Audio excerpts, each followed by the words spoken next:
Shalom, selamat pagi Bapak Ibu dikasihi Tuhan.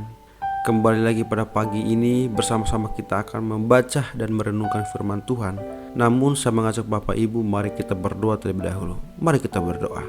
Terima kasih Bapak yang baik, kami bersyukur buat berkat kekuatan yang Tuhan masih memberikan kepada kami. Sepanjang malam hingga pada pagi hari ini, kami bisa bangun tidur dengan sehat. Itu semua karena berkat Tuhan.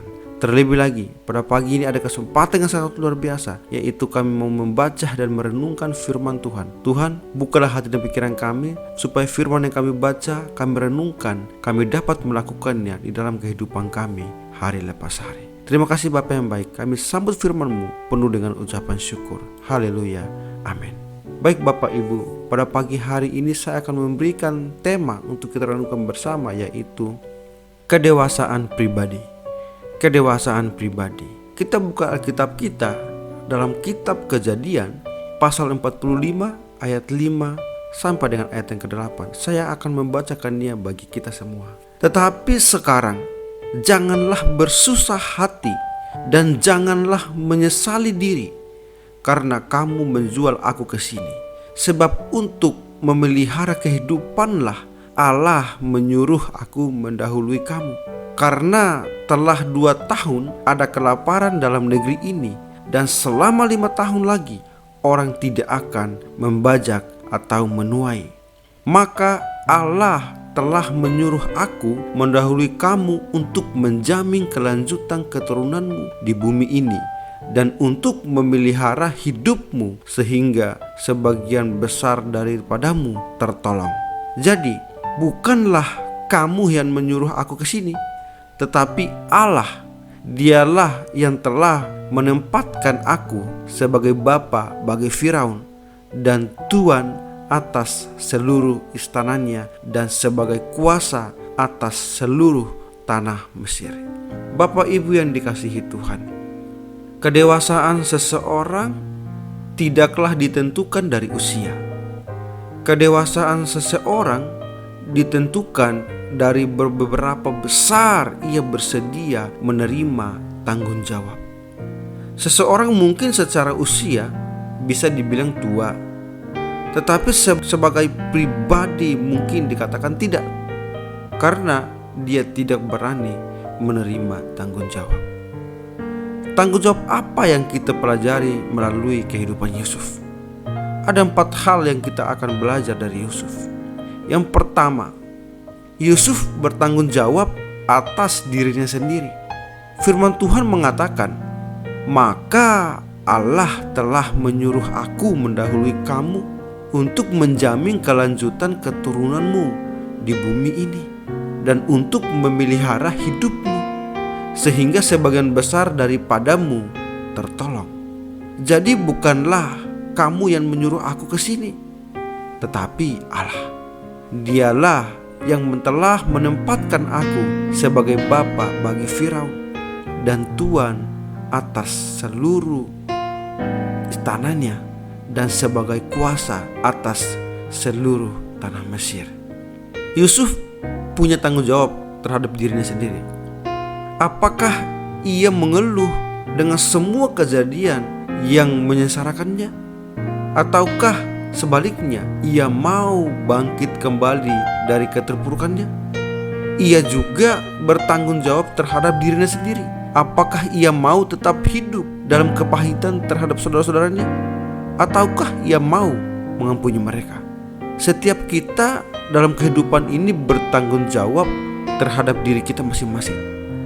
Kita bertanggung jawab terhadap keputusan-keputusan yang kita ambil secara pribadi. Apakah kita membuat keputusan-keputusan yang membuat hidup kita berhasil atau yang menghancurkan?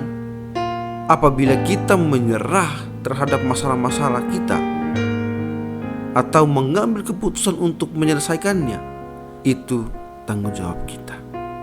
Hal yang kedua, Yusuf bertanggung jawab atas keluarganya.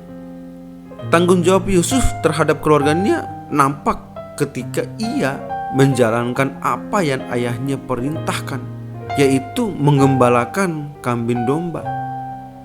Tanggung jawab Yusuf terhadap keluarganya juga nampak ketika dia mengusahakan untuk semua anggota keluarganya pindah ke Mesir. Bahkan Yusuf mengajak saudara-saudaranya untuk melihat kejadian-kejadian negatif yang dialaminya dari sisi yang positif, bahwa ada maksud Allah yang indah dari semua itu, yaitu memelihara kehidupan mereka.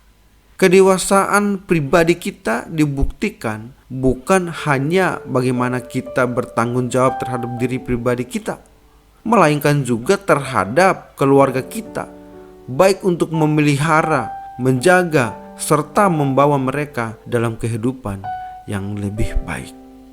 Hal yang ketiga, Yusuf bertanggung jawab terhadap pekerjaannya.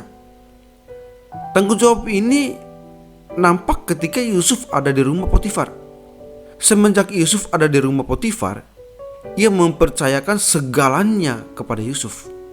Dan Tuhan memberkati rumah Potifar karena Yusuf. Tanggung jawab dalam masalah pekerjaan ini juga nampak ketika Yusuf ada di dalam penjara. Ketika ia ada dalam penjara, Yusuf menjadi kesayangan bagi kepala penjara, dan ia dipercaya oleh kepala penjara untuk mengurus semua tahanan. Tanggung jawab Yusuf terhadap pekerjaan juga nampak ketika ia menjadi tangan kanan Firaun di istana Mesir, baik selama masa kelimpahan ataupun selama masa kelaparan. Yusuf mengelola gandum dengan baik. Ia bertanggung jawab penuh untuk segala pekerjaan tersebut, dan Tuhan yang membuatnya berhasil. Hal yang keempat, Yusuf bertanggung jawab atas imannya. Yusuf adalah salah satu contoh di Alkitab tentang kehidupan orang muda yang memiliki iman yang luar biasa. Nampak jelas bahwa Yusuf adalah orang memiliki keintiman yang baik dengan Tuhan secara luar biasa. Iman Yusuf yang ajaib nampak dari sikapnya yang tidak berkompromi dengan dosa. Yusuf tidak mau mengecewakan Allah dalam kehidupannya. Dia juga tidak mau mengecewakan Potifar yang telah mempercayakan segala sesuatu kepadanya, kecuali istrinya. Imannya yang luar biasa juga nampak dalam kesehariannya, bahwa Tuhan yang menyertai hidupnya serta membuat setiap langkahnya berhasil. Kedewasaan seseorang tidak ditentukan dari usianya, tetapi kemampuannya untuk menerima sebuah tanggung jawab. Orang yang dewasa berani bertanggung jawab terhadap segala sesuatu yang dilakukannya. Dari kehidupan Yusuf kita telah belajar 4 hal. Pertama, bertanggung jawab terhadap dirinya sendiri.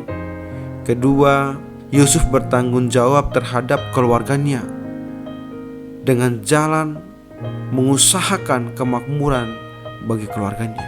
Ketiga, Yusuf bertanggung jawab atas pekerjaannya.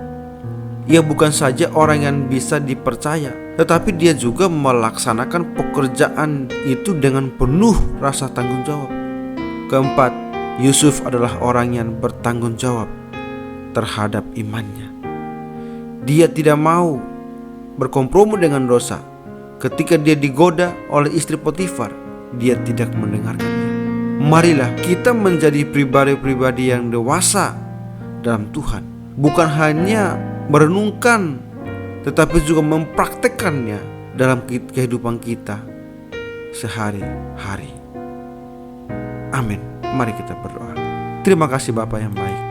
Kami bersyukur buat firman Tuhan yang sangat luar biasa pada pagi hari ini, mengajar bagi kami supaya semakin hari kami makin dewasa di dalam Tuhan, dan hidup kami semakin hari semakin bergantung sepenuhnya kepadamu, dan hidup kami semakin hari semakin melekat kepada Tuhan. Bapa, biarlah firman ini tetap tinggal dalam hati dan pikiran kami, dan firman ini juga kami melakukan di dalam kehidupan kami hari lepas hari.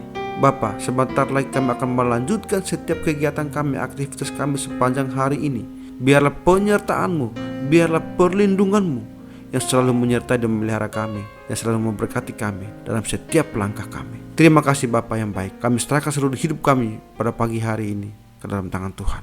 Haleluya. Amin.